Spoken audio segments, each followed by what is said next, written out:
Shalom.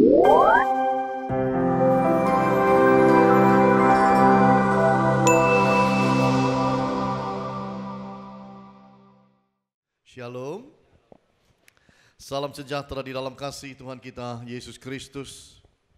Saya membaca mengenai adanya artikel di Wall Street Journal yang beredar tahun 2015, berbicara atau mereka menyelidiki dan kemudian memberikan sebuah laporan yang ditulis dalam jurnal itu, dikatakan The Journal of Occupational and Organizational Psychology. Jadi jurnal mengenai pekerjaan dan psikologi pekerjaan dan psikologi perusahaan.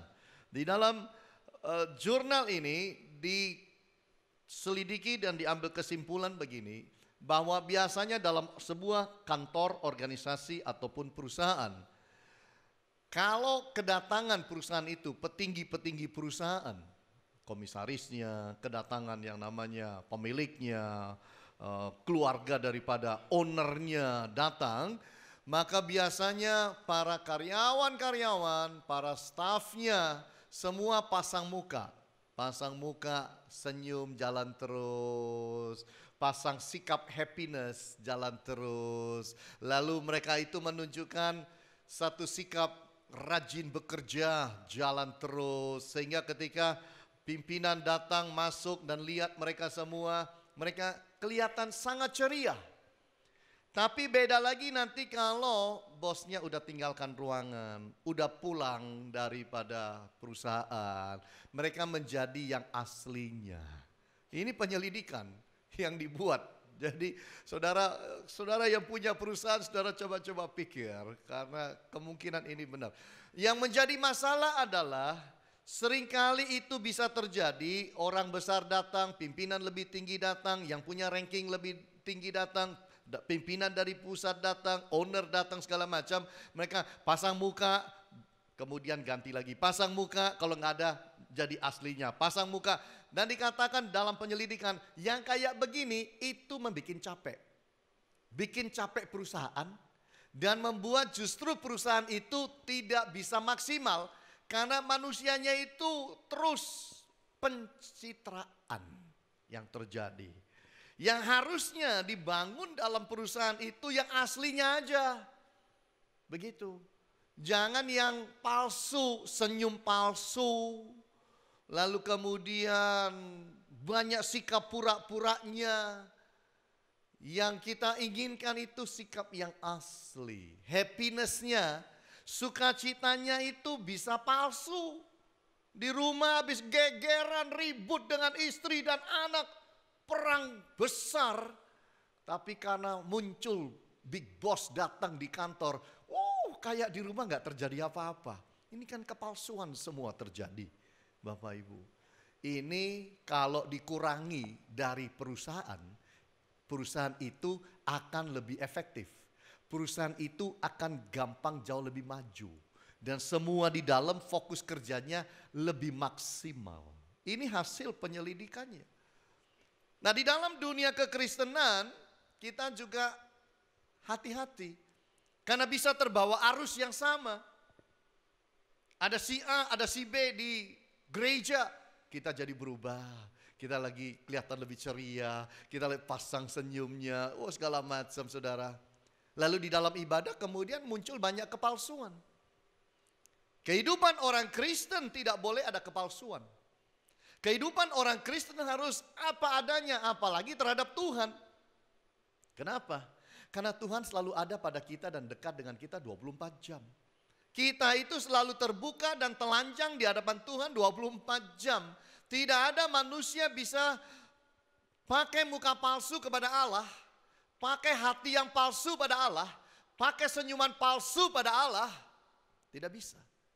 Karena semua kita terbuka di hadapan Tuhan apa adanya kita. Kenaikan Yesus Kristus ke sorga tidak membuat kemudian kita berpikir, dia udah jauh dari kita. Sekarang kita bisa lakukan apa yang kita mau. Dia naik ke sorga, tapi remember, Allah itu adalah roh adanya. Dia ada di dalam hati kita, dia ada di dekat kita, memperhatikan segala sesuatu mengenai kita. Banyak orang berpikir mengenai kenaikan Yesus. Lalu kalau Yesus naik gimana? Apakah sama dengan tamu yang datang ke rumah kita, waktu dia pulang kita tidak lagi lihat dia, ya udah bye-bye. Tidak demikian dengan Yesus. Ketika Yesus naik ke surga, maka ada yang namanya tugas buat saudara dan saya. Itulah yang saya sebut the spiritual tasks. Yaitu adalah tugas-tugas rohani buat saudara dan saya. Nah, mari kita lihat apakah saudara dan saya sudah melakukan tugas rohani yang Tuhan mau dalam hidup saudara dan saya. Di dalam Markus pasalnya yang ke-16 ayat 15 sampai 20, hanya 5 ayat ini kita baca, 6 ayat. Lalu ia berkata kepada mereka, pergilah ke seluruh dunia, beritakanlah Injil kepada segala makhluk. Siapa yang percaya dan dibaptis akan diselamatkan. Tetapi siapa yang tidak percaya akan dihukum. Tanda-tanda ini akan menyertai orang-orang yang percaya. Mereka akan mengusir setan-setan demi namaku. Mereka akan berbicara dalam bahasa-bahasa yang baru bagi mereka. Mereka akan memegang ular dan sekalipun mereka minum racun maut, mereka tidak akan mendapat celaka. Mereka akan meletakkan tangannya atas orang sakit dan orang itu akan sembuh. Sesudah Tuhan Yesus berbicara demikian kepada mereka, terangkatlah ia ke sorga, lalu duduk di sebelah kanan Allah. Mereka pun pergilah memberitakan Injil ke segala penjuru. Dan Tuhan turut bekerja dan meneguhkan firman itu dengan tanda-tanda yang menyertainya. Bapak Ibu yang Tuhan Yesus kasihi, Yesus naik ke sorga, lalu duduk di sebelah kanan Allah Bapa di sorga. Tapi sebelum dia naik, ada tugas yang dia sampaikan kepada kita, umatnya, gerejanya. Ya inilah di dalam ayat 15 sampai ayat 20. Jadi apakah tugas saudara dan saya? Nomor 1, we are to work. Kita harus bekerja. Kita harus bekerja dan melakukan sesuatu yang rohani. Dikatakan pergilah ke seluruh dunia, beritakanlah Injil kepada segala makhluk. Di dunia saudara, di lingkungan saudara, dalam komunitas saudara, jadilah terang. Jadilah garam, jadilah pribadi yang bisa membagikan kebenaran firman. Sesuatu yang sangat baik.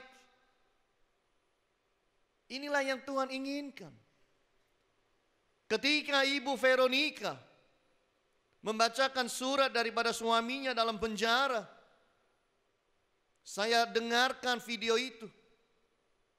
Dia bacakan surat itu.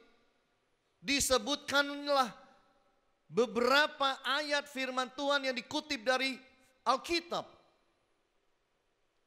Itu dia tulis di surat itu dan dibacakan oleh istrinya. Dengan lain kata, masih ada di dalam tahanan, tinggal di dalam kurungan, di penjara.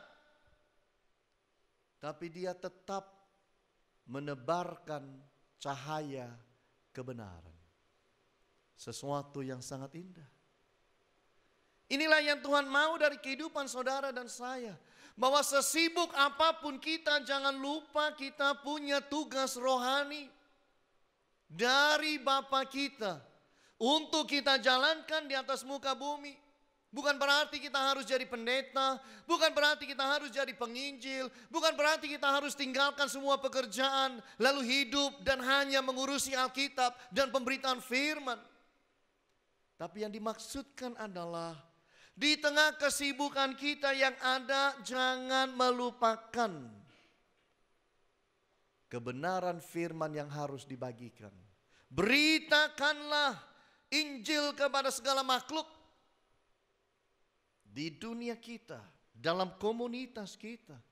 Pesan Yesus sebelum dia naik menjadi salah satu pesan terbaik dan terpenting.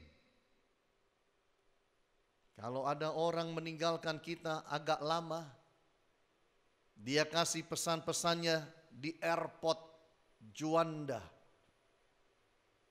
maka pesan itu kita akan dengar, kita akan simpan baik-baik, kita akan lakukan itu dalam hidup.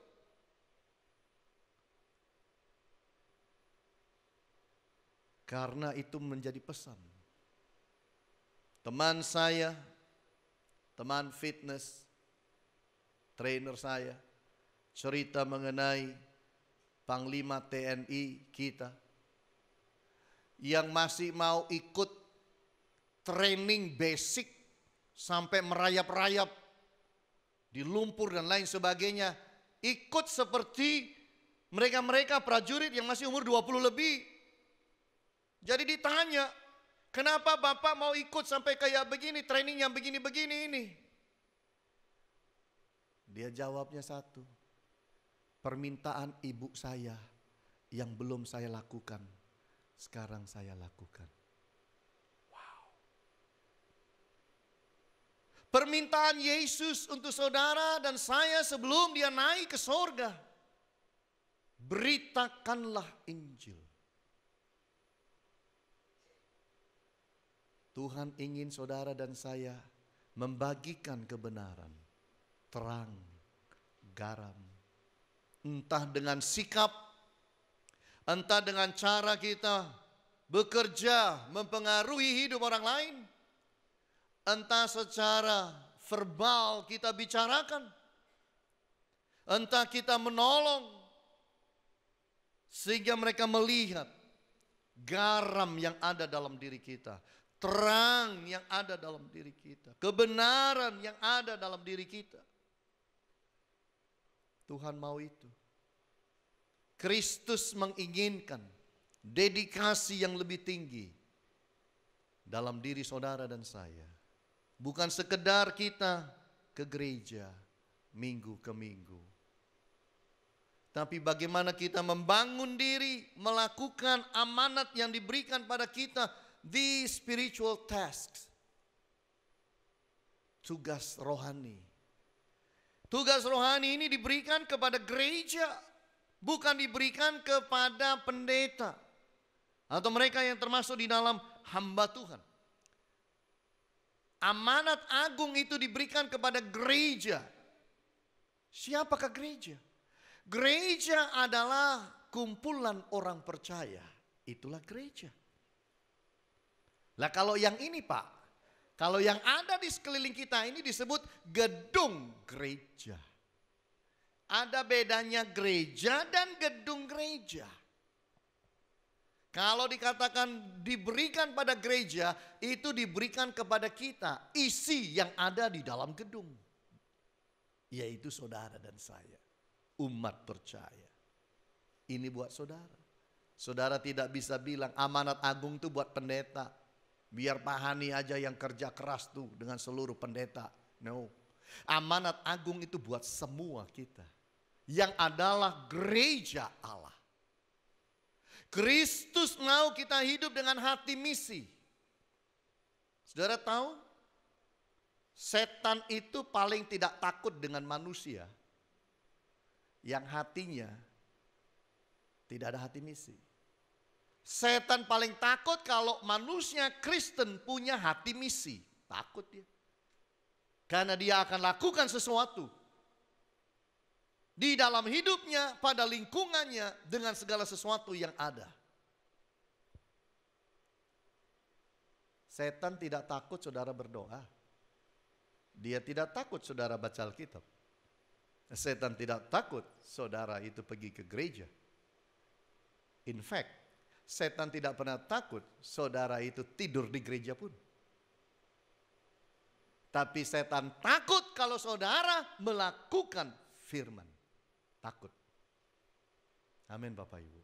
Ini sesuatu yang berbeda. Kalau membaca firman, banyak orang baca firman. Yang non-Kristen pun baca firman. Tapi bedanya, kita harus melakukan, sementara yang lain tidak. Baca saja tanpa melakukan. Silakan baca di kitab Yakobus. Itu seperti orang yang bercermin kemudian pergi dan dia lupa semua. Kristus mau bahwa kita menjadi partner bagi keselamatan dunia. Dunia kita tambah hari tambah bingung. Kita hidup di dalam dunia yang bingung dan membingungkan. Kita hidup di dalam dunia yang sedang bertanya di manakah keamanan itu. Tempat yang kadang-kadang kita bilang tidak aman adalah tempat zona perang. Semua kita setuju bahwa zona perang itu tidak aman. Tapi siapa sangka bahwa tempat konser bisa jadi tidak aman. Siapa sangka kalau terminal transportasi bisa tidak aman.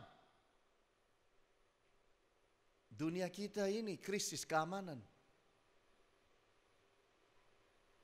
Tapi firman mengajarkan tempat paling aman ada dalam hadirat Allah. Orang yang berlindung pada firman, itulah manusia yang paling aman di dunia. Apapun terjadi, dia akan bersama Kristus aman. Ini yang Tuhan mau. We are to work. Kita harus bekerja bagi Bapak kita.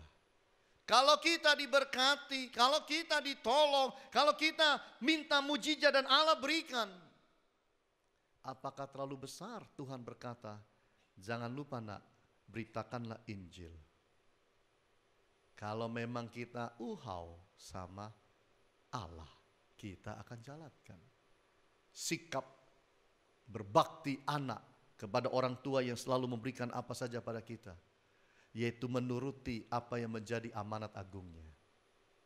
Coba tanya pada diri sendiri, sudah berapa banyak orang yang saudara bawa kenal Tuhan? Sudah berapa banyak orang yang saudara bawa masuk ke dalam gereja?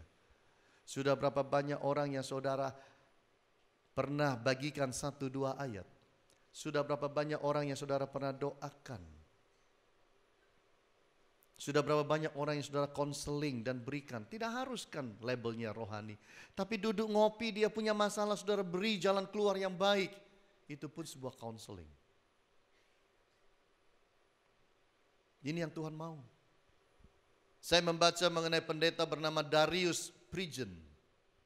Hidupnya di New York. Dan pendeta ini tinggal di dalam satu komunitas yang kumuh. Banyak anak muda pengangguran. Dia berpikir bagaimana caranya gereja bisa jadi berkat. Lalu gereja ini membeli franchise. Franchise daripada sandwich top di Amerika namanya Subway. Panjang. Kadang ada hotdognya. Besar. Dia beli franchise-nya. Dia bangun itu. Lalu dia rekrut pengangguran-pengangguran itu, dia training mereka. Lalu mereka dipekerjakan. Dan profitable. Dan semakin maju. Lalu bisa kerja yang lain. Nah, satu kali waktu manajer regional directornya datang, namanya Fredman. Keliling-keliling cabang termasuk yang di New York milik gereja ini. Dilihat, wow. Lalu didengar ceritanya, kenapa gereja bisa punya franchise Subway sandwich ini. Setelah didengar ceritanya, sang director ini berkata, buka satu lagi. Kami yang modalin semuanya, Anda jalanin. Dan kami, kalau tidak usah bayar akan biaya franchise-nya. Semua di waive, dihapuskan. Sehingga uang itu bisa Anda pakai untuk membangun komunitas. Tidak selalu di dalam hidup ini kita harus jadi pendeta. Kalau saudara semua jadi pendeta, lalu saya jadi apa? Tapi dengan apa yang keahlian yang ada dalam diri saudara, beritakanlah Injil. Dengan power yang saudara punya, beritakanlah Injil. Dengan posisi jabatan yang saudara punya, beritakanlah Injil. Dengan fasilitas yang kau miliki, do something for the gospel. Lakukanlah pemberitaan Injil. Itu yang Tuhan mau. Yang kedua, kita lihat Yesus naik ke sorga. Lalu apa? We are to be equipped. Kita harus mau diperlengkapi. Diperlengkapi apa, Pak? Diperlengkapi oleh kuasa dari atas. Tanda-tanda ini akan menyertai orang-orang percaya. Mereka akan mengusir setan-setan demi namaku. Mereka akan berbicara dalam bahasa-bahasa yang baru bagi mereka. Mereka akan memegang ular. Dan sekalipun mereka minum racun maut, mereka tidak akan mendapat celaka. Mereka akan meletakkan tangan atas orang sakit, orang itu akan sembuh. Siapa manusia bisa lakukan kayak begini? Kecuali ada kuasa yang ditaruh Tuhan di dalam hidupnya. Itu sebabnya tugas saudara dan saya adalah menjadi bejana yang terbuka tutupnya supaya kuasa itu boleh masuk, Roh Kudus itu boleh masuk di dalam hidup saudara dan saya. Bukankah Yesus itu sebelum pelayanan diperlengkapi dari kuasa dari sorga? Yesus dibaptiskan, Matius pasal 3. Keluar dari air, langit terbuka. Dan seekor burung merpati hinggap atas dia. Terdengar suara, inilah anakku yang kukasihi, kepadanya lah aku berkenan. Lalu dikatakan Yesus penuh Roh Kudus. Baru kemudian dia melakukan pelayanan. Tugas saudara dan saya memberikan diri kita untuk menerima power. Bukan power untuk santet orang. Bukan pula power untuk kemudian tipu orang. Bukan power untuk berbuat jahat pada orang. Tapi power untuk melakukan misi yang Allah berikan kepada saudara dan saya. Ini yang Tuhan mau. Kenaikan Yesus membuka era baru bagi Roh Kudus. Karena Yesus berkata, terlebih baik aku pergi supaya penghibur itu datang. Kalau Yesus tidak naik, Roh Kudus tidak turun. Yesus naik, Roh Kudus turun. Pertanyaannya, kalau Roh Kudus itu turun kemana? Turun pada siapa? Dia harus turun. Turunnya adalah kepada gereja. Yaitu saudara dan saya. Tugas kita adalah membuka diri supaya Roh Kudus turun atas kita. Roh Kudus datang itu membawa berkat-berkat rohani buat saudara dan saya. Apa sih Pak bedanya? Orang Kristen penuh Roh Kudus dan orang Kristen belum penuh Roh Kudus. Apa bedanya? Sederhananya begini. Seperti radio. 1 AM, 1 FM. Sama-sama radio. Tapi beda frekuensi. Pernah terjadi kok. Ada orang kerasukan setan. Dibawa pergi seorang pendeta ke gereja. Dia bilang begini, jangan bawa ke saya ini kerasukan setan. Kasihkan kepada mereka-mereka itu yang karismatik. Mereka-mereka itu yang katanya penuh Roh Kudus, bawa ke sana. Ngusir setan itu tugas semua kita. Harus bisa. Aduh Pak, jangankan setan, lihat kecoa aja lari aku. Itu sebabnya kita penuh Roh Kudus dan butuh Roh Kudus. Supaya Roh Kudus memberikan karunia berkat rohani. Dulu jujur Bapak Ibu, saya kalau baca Alkitab ngantuk. Sama enggak? Dulu. Baca nggak bisa banyak. Jadi kalau kadang-kadang udah nggak dulu nih ceritanya. Jadi kadang-kadang kalau pernah hidup dan pernah nggak bisa tidur, saya tahu apa yang harus aku baca. Karena Alkitab dulu membuat saya tidur.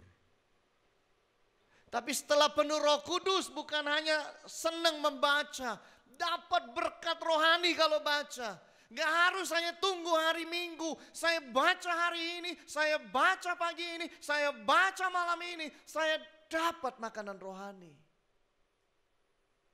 Makanya harus baca. Yang belum ikut Abba, ikut. Abba, ayo baca Alkitab. Itu sekarang membernya sudah 7.200 lebih.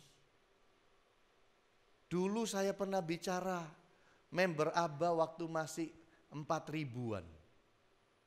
Saudara ndak ikut.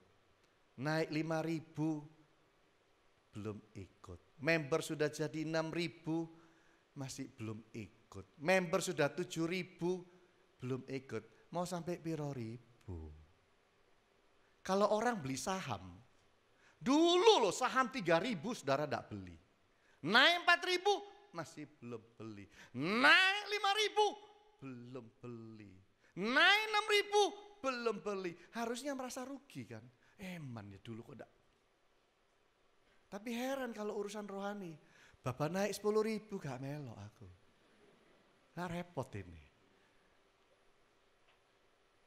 Mari berubah. Mari baca Alkitab. Mari miliki yang namanya kehausan, kerinduan akan firman. Roh Kudus hadir untuk melengkapi gereja Tuhan. Yesus memang naik ke sorga. Tapi sekarang yang in charge di dalam gereja adalah the Holy Spirit. Roh Kudus diberikan kepada gereja. Supaya gereja betul-betul diperlengkapi. Saya membaca kisah menarik. Tanggal 10 Februari 2013, sebuah kapal pesiar bernama Carnival Cruise Ship yang namanya Triumph. Triumph itu berkemenangan artinya. Itu berjalan dari Amerika melewati pesisir Meksiko, bawa 4.200 penumpang, tetapi tanggal 14 tiba-tiba konslet listrik dalam kapal. Listriknya mati semua. Saudara bisa bayangkan kapal isinya 4.200 orang, lalu mati lampu. Dan mereka tidak bisa betulkan. Dan yang lebih parah, mereka tidak bawa genset. Nothing. Ini kisah nyata. Tahun 2013. Kapal itu hanya mengapung-apung di laut 4 hari sampai pertolongan datang. Sementara hari pertama, kedua, ketiga, keempat, ke toilet gak bisa di flush. Toilet gak bisa disiram. Mau mandi shower dibuka, air gak turun. Oh gak ada listrik, pompa gak jalan. Kulkas, semua makanan rusak. Yang harusnya di tempat dingin. Kamar gelap, hall gelap, semua lantai gelap. Di tengah laut yang gelap, yang terang hanya bintang-bintang dan 1 buah bulan. AC mati, TV nggak ada, panas, minum nggak ada, makan nggak ada, toilet bau semua, 4.200 orang. Sampai orang tidurnya dikatakan di hall. Nggak bisa tidur di kamar kepanasan. Sakit mulai terjadi. Lemes terjadi. Mulai keserang penyakit. Bau di mana-mana. Nggak mandi 4 hari keringatan. Lemes semua. Saya mau tanya, holiday apa itu? Itu holiday atau neraka tuh? Masalahnya cuma satu kan, sepele kan? Masalahnya cuma satu, yaitu listrik nggak ada. Semuanya kacau. Hari keempat baru datang pertolongan dan ditarik kapal itu. Baru diselamatkanlah penumpang satu persatu. Entahlah berapa banyak yang trauma. Tahun depan kapal yang sama berangkat lagi. Tapi kali ini sudah diperlengkapi genset.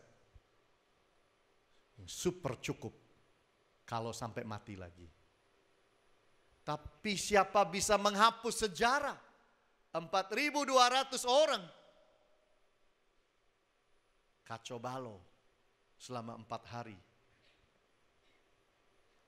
Gara-gara listrik. Roh Kudus itu listrik sorgawi. Kalau saudara tidak terkoneksikan dengan listrik sorgawi, you cannot operate anything. Gak bisa lakukan segala sesuatu dengan baik. Yesus aja harus terkoneksikan dengan Roh Kudus sebelum pelayanan.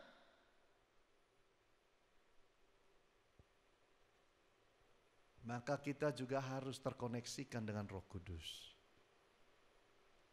Ingat yang saya bilang, Kristen 2 macam, AM dan FM. Anda yang mana?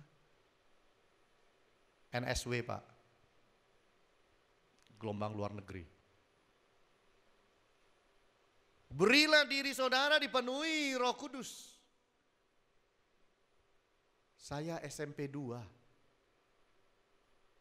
Celana pendek, naik sepeda motor, udah ngusir setan di rumah orang. Saya menghadapi orang kerasukan setan, mencak-mencak gak karuan. Saya doain. SMP, SMA, itu sudah. Saya bakar jimat orang itu. SMA, batu-batu cincin yang ada isinya semua itu. Jimat-jimat, udah gak pakai panggil pendeta. Pendeta dipanggil belum tentu datang. Ya udah, orang bawa situ, saya bilang taruh itu di luar. Nyanyi nyembah dulu, Sabtu malam Minggu, ibadah. Memang ada ibadah anak muda di rumah papa mama saya dulu. Selesai itu kita hancurkan jimat-jimat, bakar. Hancurkan batu-batu cincin ada isinya itu. Mana bisa lupa yang kayak gitu saya. Tapi coba kalau kita nggak penuh Roh Kudus, mau hancurin itu. Coba aja pulang, tungguin. Jadi apa? Makanya kita harus dipenuhi Roh Kudus. Supaya Roh Kudus itu memberikan kita kuasa melakukan tugas yang Allah berikan kepada kita. Supaya Roh Kudus itu melindungi diri kita. Itu penting. Yang terakhir, yang ketiga. Yesus naik ke sorga. Lalu apa? Kita harus bertumbuh. We are to grow. Kita harus bertumbuh dalam dunia rohani kita. Kalau bertumbuh dalam dunia jasmani, semua kita jalani. Kalau bertumbuh dari belum sukses jadi sukses, semua kita kepingin menjalani dan cari jalan masing-masing. Tapi kalau bertumbuh secara rohani, berapa banyak orang peduli? Kita harus peduli kepada kerohanian kita. Kalau bukan saudara peduli akan kerohanian kita, lalu siapa peduli?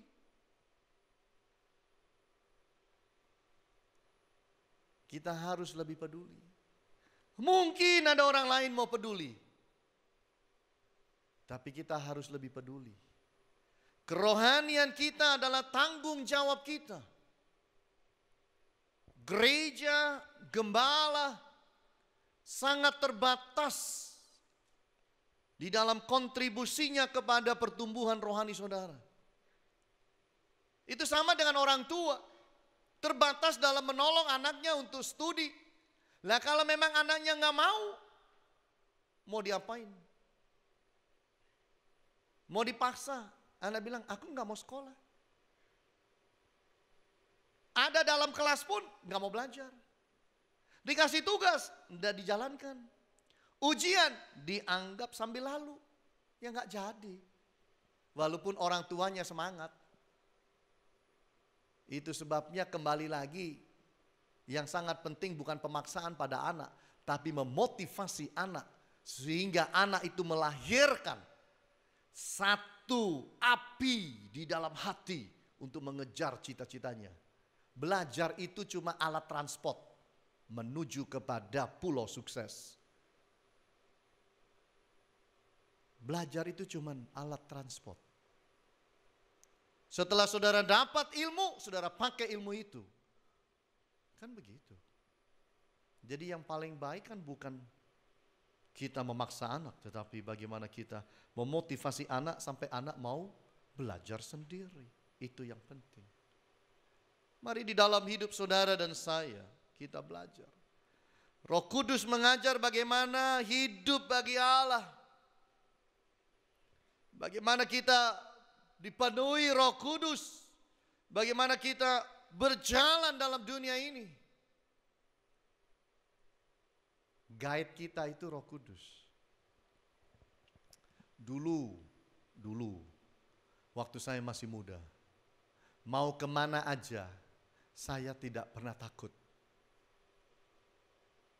Saya pernah setir mobil dari Minnesota menuju Toronto, Kanada. Dengan teman orang Kanada yang gak tahu jalan. Setir mobil. Berapa jam tahu? Hampir 20 jam setir mobil.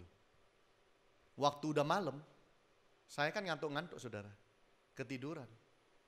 Terus saya merasa mobil ini diparkir di pinggir-pinggir sawah. Teman saya orang bule nih, namanya Brad Longley. Tiba-tiba nangis. Megang setir sambil nangis. Nangisnya geru-geru lagi. Saya kan kursinya saya jomplangin ke belakang. Recline ke belakang. Bangun saya. Saya lihat kita di pinggir sawah. Terus saya lihat teman saya nangis. Saya tanya, kenapa nangis? Lu gak tahu ya kita nyasar, tahu gak? Ya, nyasar, tahu gak? So, nyasar, ya cari jalan, nyasar aja kok nangis. Saya belum pernah tahu bahwa ada orang bule nyasar bisa nangis. Jadi ini pemandangan yang paling aneh. Kirain semua orang bule itu hebat gitu loh. Ternyata ada orang bule gak tahu jalan nangis. Laki-laki nangis gerak-geru di atas mobil. Saya lihat jam, 11:30 malam. Sepi. Dia bilang, you don't know, we are in the middle of nowhere. Kita nggak tahu kita di mana ini. Saya lihat dia, sungguh saya masih ingat, saya masih senyum-senyum. Take it easy man, take it easy. Saya bilang tenang. Udah, matiin mobilnya, masuk lebih dalam sedikit ke sawah. Matiin, kacanya diputer ke atas. Tidur, kamu tidur, saya tidur. Terus, ya besok sudah terang kita cari jalan. Untung nurut. Tidur. Ya tidurlah. Pinggir jalan, tidur aja. Besok pagi bangun. Ya udah bangun dia udah seger. Gimana? Ya udah, kita tanya-tanya lah. Kalau di Indonesia itu kalau enggak tahu jalan, jangan lupa bertanya. Cari, mau tanya. Memang enggak ada orang lewat saudara. Bingung nyari. Sampai kita cari jalan baru ada. Ya udah tanya. Akhirnya bisa. Nggak ada takutnya dulu tuh. Saya nyasar nggak pernah takut. Sekarang umur udah 50 lebih. Jadi beda. Mulai. Ibu Agnes itu kalau ngajak saya ke luar negeri suruh jalan berdua. Saya bilang enggak. Kenapa? Kan enak berpetualangan. Umur biro. Nggak mau saya. Saya nggak mau saya. Harus ada guide. Harus ada yang tahu. Nggak mau nyasar saya itu. Nggak enak nyasar itu. Coba pergi China itu, semua itu tulisannya nggak bisa dibaca. Ini tulisannya dibalik pun saya nggak ngerti saudara. Ini balikin gitu saya nggak ngerti, kirain bener aja. Ya, pergi Jepang, semua tulisannya kayak begitu. Gimana? Enggak. Saya nggak mau repot. Pergi ke negara orang paling sekali, 2 kali, 3 kali. Kok pakai nyasar segala? Nggak usah lah. Kalau hidup sehari-hari bolehlah nyasar lah. Lama-lama juga enggak kan? Pergi cuma segitu, cuma berapa hari tambahin nyasar. Saya bilang siapin guide. Ayo pergi New Zealand. Dulu pergi New Zealand. Nggak usah pakai guide Pak Hani. Jalannya sepi semua. Lebih banyak dombanya dari manusia. Lah ya itu tambah angel tanya jalannya. Mau tanya sama domba? Iya kan? Nggak mau saya. No. Saya bilang tetap saya minta guide. Hidup enak-enak kok gak mau pakai guide. Guide kita di dunia ini Roh Kudus. Menolong kita supaya jangan salah jalan. Menolong kita supaya jangan salah ambil keputusan. Menolong kita supaya kita itu sampai tujuan. Memperlengkapi kita. Ini membawa kita bertumbuh Roh Kudus. Tidak ada pendeta bisa bawa Anda bertumbuh rohani. Hanya Roh Kudus bisa bawa engkau bertumbuh rohani. Jangan taruh pengharapan Anda pada sosok seorang hamba Tuhan. Makanya di Happy Family tidak perlu ada pendeta dikultuskan. Nggak usah. Fokuslah pada Allah. Itu yang paling baik. Kita hanya mengajar saudara dan memimpin saudara untuk saudara fokus pada Allah. Jangan fokus pada kita hamba Tuhan.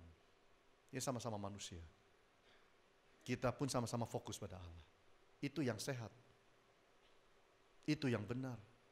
Kita mengajar jemaat untuk taat pada Tuhan. Bukan taat pada hamba Tuhan. Takutnya itu pada Tuhan. Jangan takut pada hamba Tuhan. Keliru. Jadi kalau ketemu hamba Tuhan yang ngajarin saudara takut sama dia, salah. Harus dikultuskan, salah. Harus menjadi pusat perhatian saudara, salah. Karena Kristus harus menjadi fokus kita. Hamba-hamba Tuhan itu cuma tukang pos. Membawakan berita. Hamba Tuhan itu tukang pos. Tukang pos tidak boleh menjadi pusat perhatian. Tapi tuannya yang harus jadi pusat perhatian. Setuju nggak Bapak Ibu? Itu yang benar. Dari dulu ya kita ngajar begini. Di atas mimbar saya seorang hamba Tuhan. Di bawah aku teman saudara. Itu. Jadikan teman. Saya nggak mau jalan dengan pangkat saya seorang hamba Tuhan. Berat jalannya. Susah senyumnya. Hey, I'm Hani.